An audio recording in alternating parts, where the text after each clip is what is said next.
Once again, I want to thank Reverend Larry for doing the reading as well as the message. And Gary Lynn Floyd, as well as our CSL music team, for the beautiful music today. Today, we are so fortunate that Reverend Larry King, Dr. Reverend Larry King, agreed to do another message, this one on being intentional. As you no doubt know by now, he is a gifted speaker, and he has a heart that shows up profoundly in his messages and in his stories. And I know you're going to love his message today as much as I did. Before I turn you over to Reverend Larry, here's your question for the week. What is the one choice you might make today to remember thoughts become things? To know that changing your thinking and being intentional in editing your negative thoughts changes your life. One more time. What is the one choice you might make today to remember that thoughts become things, and to know that changing your thinking and being intentional in editing your negative thoughts changes your life? Enjoy Dr. Reverend Larry King's message. Hi, everybody. Who knew? Twice in 1 month, right? The other Larry must either think I do a good job or she's getting desperate because she invited me back again. Either way, I'm very happy to be back with you. And once again, we'll be working through a section of the Wholehearted Living Journal. Well, our reading for this Sunday sets up an interesting idea. Here's a quote from it. You are called to be proactive in creating the inner mindset of abundance and possibility to manifest the experience of prosperity in your experience. Oh, well, that's quite a sentence. And I plan to do a deep dive into this statement. But more importantly, this week, we're going to cover two of the key science of mind concepts that directly relate or even underpin, even are the basis for this particular notion. So let's start with the first one. Ernest Holmes famously said, thoughts become things. Well, by this he meant that thoughts are more than just fleeting things. Thoughts are more than just things that enter one side of our head and go out the other, that they actually have the power of creation, that they're causal, that our impression of life, in fact, is based on our thoughts and our beliefs about life. Holmes even found scriptural evidence to back this up in the Christian book of Matthew, where it says, as thou hast believed, so it be done unto you. So as you believe, so you're going to get. Your thoughts about life are going to produce a life that matches those thoughts. And this seems to be a truism in our lives, doesn't it? If we want to know what we've been thinking about, all we have to do is look around, right? If we've been thinking about love and joy and peace and happiness, isn't that the way our life looks? Aren't we faced with more love and more joy and more peace from the people around us? In general, I think that's true.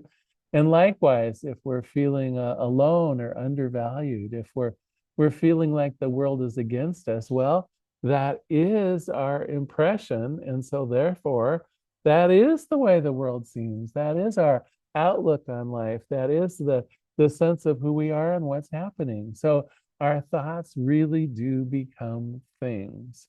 And that's one of the key understandings of the science of mind, that our thoughts are productive. So the more we think of love and light and joy, the more we'll get to experience that part of our lives. And conversely, the more we think about lack or isolation and pain, well, we're going to get to see that side of life as well. And I want to point something interesting out too. You know, this is sort of independent of the facts of things, right? If what we're feeling is lack, even if we're relatively well-to-do, even if a stranger would say that we're fairly rich or have a good lifestyle, if I'm not feeling that, if I'm still feeling lack, or if I'm feeling like there's poverty in my heart, I'm going to experience that poverty, even though the outsider might not see that as real. It's going to be real for me. My thoughts are going to become the things of my life. It will be my experience of life. And that leads me into the second fundamental teachings of Ernest Holmes in The Science of Mind. He also says, change your thinking and change your life. And it only stands to reason, right? If we can systematically and intentionally change our thinking, then our lives will change, right? We're going to have different inputs coming in. And so, therefore, we can expect different outputs. Our worldview will change. Our experience of life will change. Even some of the facts of our life will begin to change because we have changed our thinking. If we cultivate thoughts of joy, and if we act out joy with our friends and comrades, well, more joy will be there for us. If we begin having thoughts of opulence and thoughts of sufficiency, pretty soon that will be the truth of our lives. We will be able to pay those bills. We will have that sense of always having plenty. And so that leads us back, I think, to our initial statement, our initial question that comes from here. Now, the statement was, you are called to be proactive in creating the inner mindset of abundance and possibility. All right, so we need to be proactive. We need to be intentional then in changing those thoughts so that we can manifest the experience of prosperity in our experience. So we need to figure out some way of changing the input, our brain, our thoughts, our beliefs, and then that in turn, through the spiritual laws of abundance, will be in creating that experience in our lives. In other words, in order to change our thinking in our lives in the way we want, we have to be intentional about that thinking. Okay, so how do we go about doing that, right? It's one thing to know that that's what we need to do, but can I just change my mind? Can I just say, well, I'm rich and I'm going to have rich thoughts? Can I just say, because I want to have maybe a better experience of love and connection to my partner, can I just say, well, those are my thoughts from now on? See, I don't think it's that easy.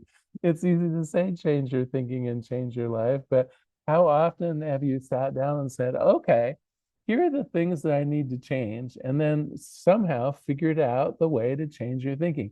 Well, that's what I'm going to propose today. Some ways and means for doing exactly that. How can we be more intentional in our thinking?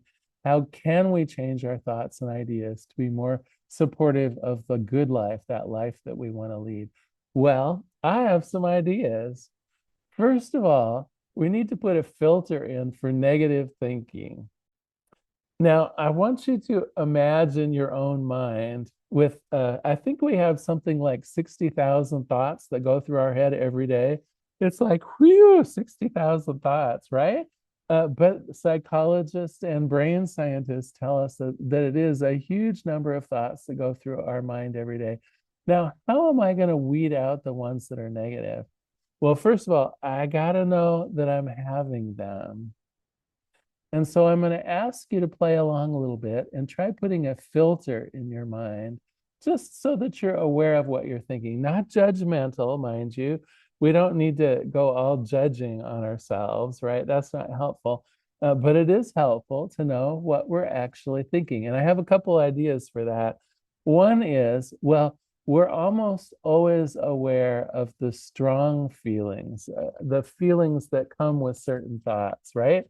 Because some of our thoughts trigger emotions. And when we have an emotional reaction, I would say that's a thought that's worth examining. So that could be one of the filters you put in. Am I feeling particularly angry? Am I feeling particularly sad?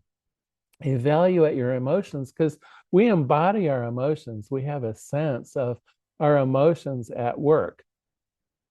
And so if we can filter then, well, what caused that emotion? What was I thinking that caused that anger? What was I thinking that caused that happiness? Then we can begin filtering for some of our thoughts.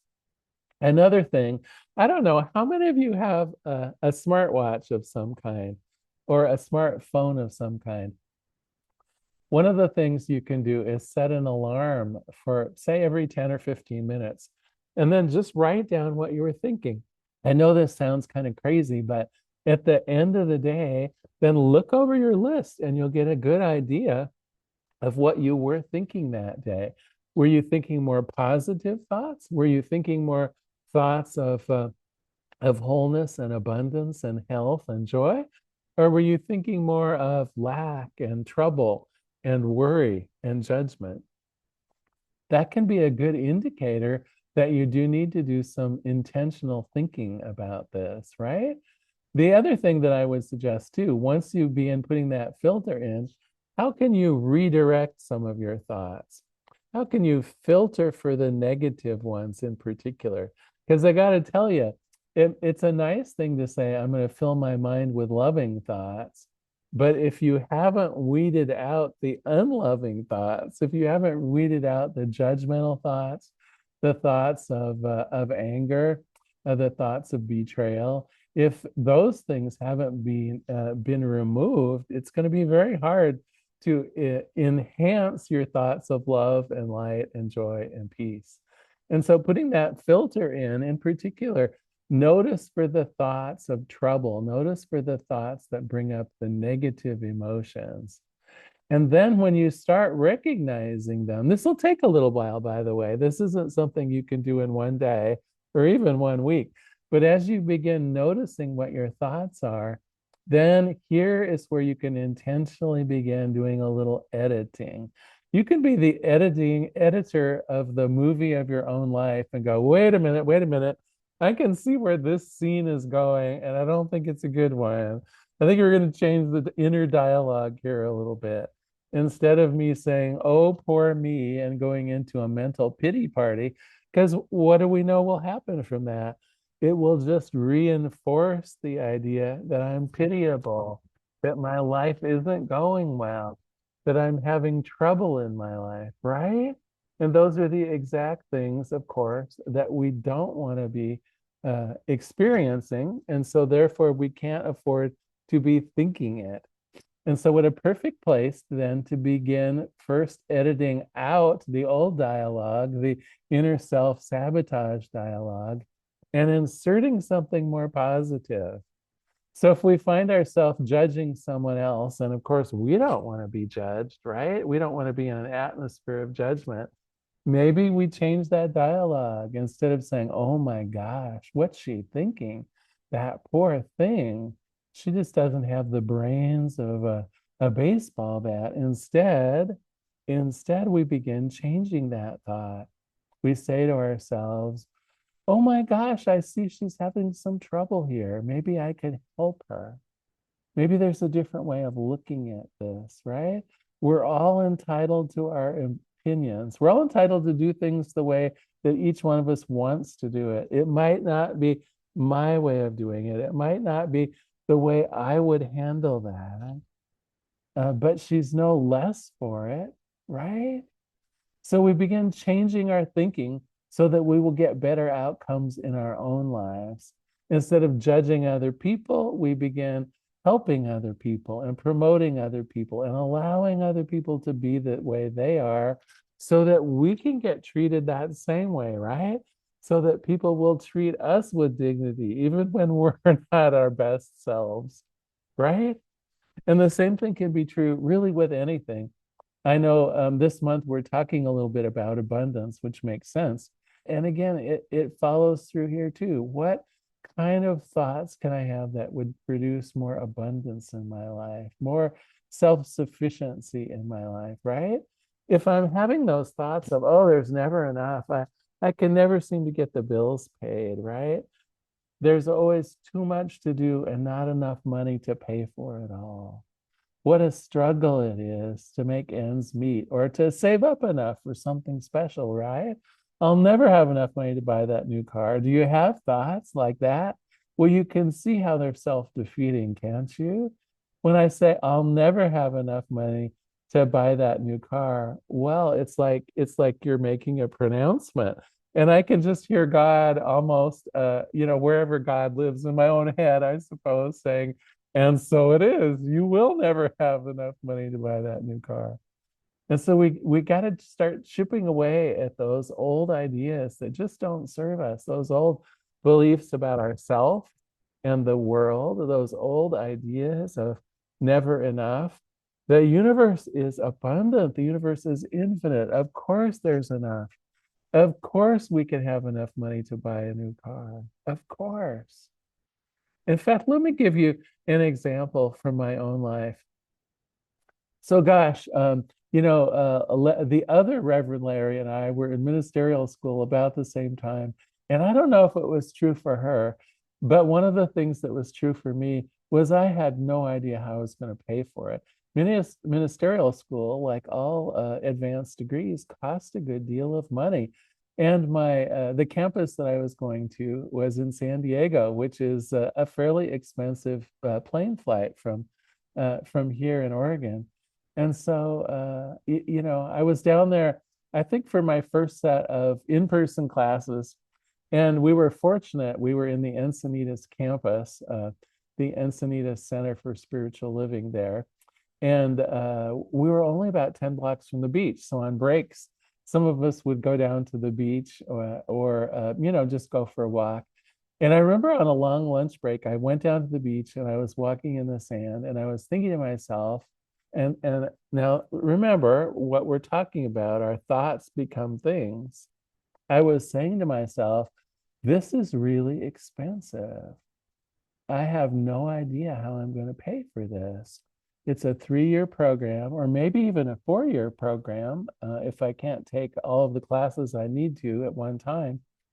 And I was beginning to add up in my mind the cost of the airfare and a place to stay, and the tuition and the books we had to buy, and so on and so forth. And I was beginning to feel overwhelmed. I was beginning to have that poverty consciousness, which I think all of us have from time to time, but I was getting it in spades. And so I finally just sat down on a log on the beach in Encinitas, and I said to myself, wait a minute, this is not the kind of thinking that is going to be helpful to me.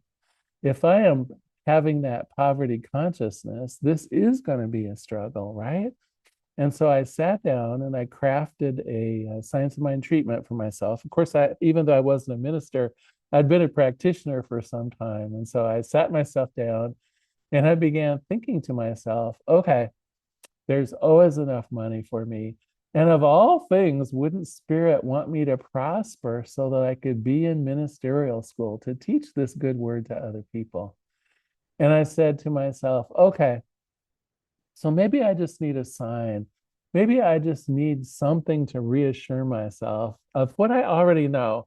I know the universe is abundant. I know that life is good. I know that my life is good.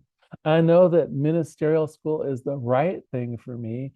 And I can know that I can do a lot of Spirit's work in the world if I become a minister. And so, really, I don't need to know anything new. I just have to have that sense. And so I asked Spirit if God would send me a sign. And so I did my prayer and I asked for that sign. And three things happened that day that were the perfect embodiment of it.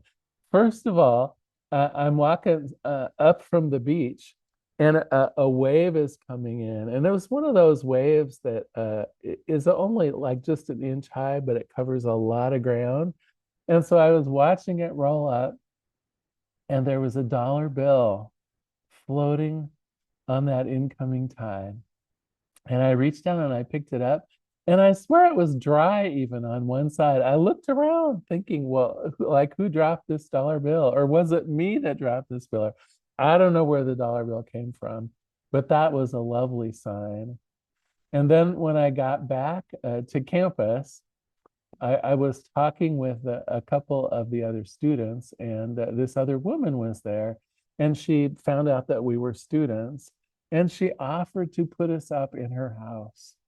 What a blessing, right? I did not have to pay for a place to stay during my many visits to the campus down there. It's like, and then a little bit later, we found out that there were plenty of used textbooks that we could have too.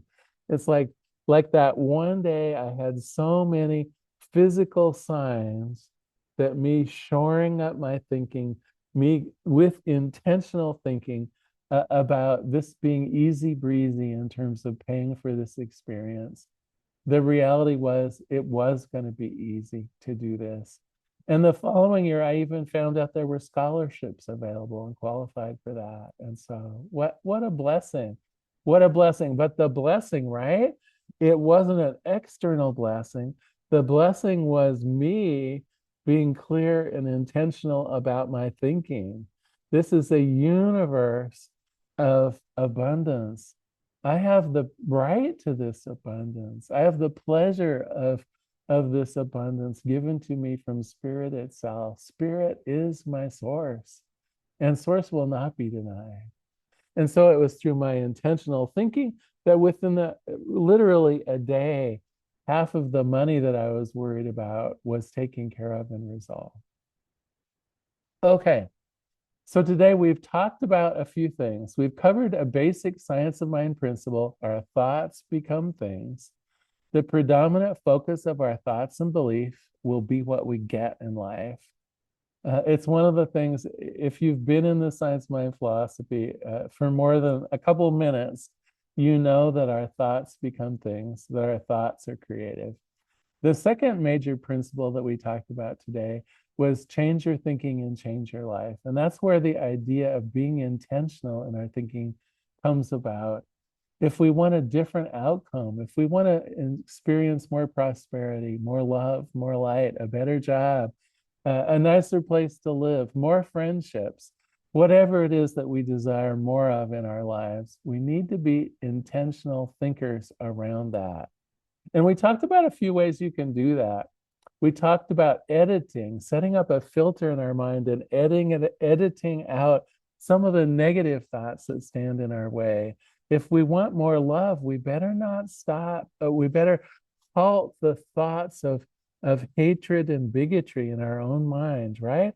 How can I expect to experience more love in my life when I'm putting out the hate vibe? And whether it's hating politicians in Washington or whether it's not liking my neighbors or whatever it is, putting that vibe of distrust and hate out, it's going to be returned to me. It's going to be something that I see in my own life. So we got to put a stop to those negative things that are going to stand in our way. And then we talked about turning them around. Do I have an affirmation that I could say to replace that negative thought with something more positive? Can I begin cultivating the thoughts that will support what I want? Loving thoughts if I wish to experience more love. Rich thoughts if I want more opulence in my life, right? I need to begin thinking like a millionaire if I wish to have $1 million or to have the assets and the availability of feeling like a millionaire, right? I can't be worried about paying my bills. Now, I will still have to pay my bills, don't get me wrong. And there may be times when I'm hard pressed to figure out how I'm going to be paying my bills, especially in the beginning. When we start changing our mind, it can be slow going, right? So I may have to be paying those bills, but it doesn't mean I have to be thinking of poverty. It doesn't mean I have to be thinking of lack. Even as I'm writing the checks and carefully balancing my checkbook and making a budget, I'm having the millionaire thoughts. I'm having the fantasies, living well and doing well. I know that the universe is abundant. Much as my thoughts on the beach that day, I began thinking it's God's good pleasure to make sure I have everything I need and some left over just for fun. And so as we begin changing those thoughts, our perception of the universe begins changing, and the way the universe reacts to us begins changing. Truly, it's a wonderful thing. Through intentional thinking, we can change our lives in the most amazing ways. Well, I want to close with a prayer today, of course, but I'd also like to assign some homework if you don't mind. So we talked about one of the key things is weeding out some of the negative and self-destructive thoughts from our thinking. And there are a couple different ways of doing that. I mentioned one, if you've got that smartwatch or that smartphone, just set a timer and notice when it goes off every 10 or 15 minutes if your thoughts are negative or positive. And if they're negative, then just right in that moment, see if you can reverse them. See if you can have a different thought, a thought more supportive of the life that you want to live. The other thing that you can do, though, in terms of putting that filter in, is gauging it by your emotions. And we talked a little bit about that as well. So when you're having a peak emotion, whether it's very pleasant or very negative, notice what you're thinking, because that'll be the reminder, right? I'm a little hot around the collar. What am I thinking? Am I judging someone else? Am I angry at someone else? And is that anger something that I want to have reflected back on me? Is that sense of me judging someone else something that I would welcome or not welcome being directed back at me? And if the answer is no, no, no, I don't want that in my life, then let's change that thought. Let's weed out the negative thought and see if we can replace it with something positive. So that's your homework for this week. If you're up for it, see about putting that filter in your mind. Use either that smartwatch, that smartphone, or use your emotions to gauge and then figure out what thoughts are behind that emotions. All right. Well, I know you're going to have a great week. This is a wonderful week to begin thinking about intentional living, intentional thinking. Okay, well, let us pray. There is one power, one presence, one life, only this one thing, this one wonderful thing that I call God or Spirit. And what I know about Spirit is that truly it is without limit. There is no poverty or lack in God, right? It just goes on, full of the abundance of the universe, all of the love, all of the joy, all of the nourishment, all of the health. Everything that our hearts could ever desire is somewhere in the body of God. And on this day, I claim that I have access to it, that through my intentional thinking, my life is emboldened and enriched. Through my ability to direct my thoughts into positive avenues of thinking, I am creating the good life for myself. And as it is true for me, I know without question that it's true for each person who can hear my voice on this day. Everyone has that ability to change their thinking and change their life for the better. Better thoughts create a better life. Thoughts that are more loving create more love. Thoughts that are more abundant create more abundance. The heart's desire is ours to have when we begin intentionally living through our thoughts. I'm so grateful for this. So grateful to be here as well with you all today. What a lovely day it is to be alive. And so, in gratitude, I release this prayer. I release it into the activity and action of the law itself. I let it be. And together we all say, and so it is. Thank you so much for being with me today. Goodbye for now. I just adore Reverend Larry and his sweet nature that always shows up in his messages. When he was talking about ministerial school, I could relate to those financial issues, and I had a very similar experience about asking God for signs, and Reverend Larry was one of my signs of abundance. But that's a story for another time. I loved his ending prayer, so let me just take this time to remind you of your affirmation for the week.